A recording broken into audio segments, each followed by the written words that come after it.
effectivement, on s'est posé la question de savoir comment notre métier allait évoluer dans le temps, puisque c'est un métier, notamment sur la partie acquisition des talents, qui est quand même assez bousculé par l'émergence effectivement assez forte des réseaux sociaux, de tout un tas de plateformes RH voilà, qui sortent pratiquement une par jour. Et il était important pour nous justement de profiter de ces possibilités-là pour justement se repenser. Donc du coup, ça nous a fait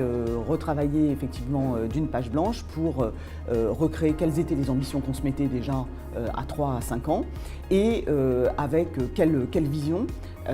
quelle était la mission, que devenait la mission bien sûr de nos activités, redéfinir quelles étaient nos valeurs, en sachant qu'on a des valeurs fortes quand même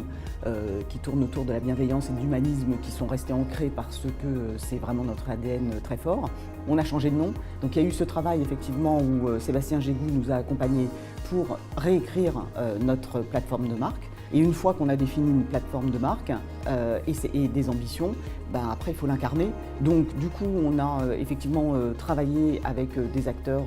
de l'animation des réseaux sociaux pour évangéliser en fait, si vous voulez, nos actions, nos missions et effectivement ce qui se passe au niveau de la communauté RH. Donc ce qui était important pour nous aussi, c'est que les espaces, les bureaux, donc on a emménagé dans de nouveaux espaces parce que je pense que les espaces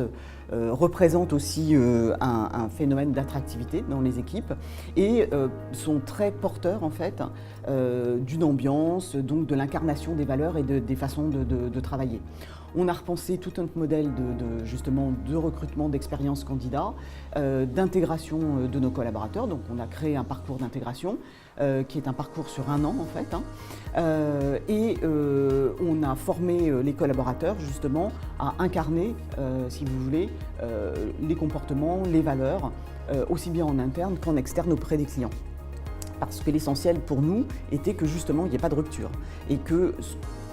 qu'on aimait, si vous voulez, il faut que quand on arrive chez nous, ce soit ressenti. On n'ait plus besoin d'en parler, on n'a pas besoin d'afficher les valeurs, il faut qu'elles soient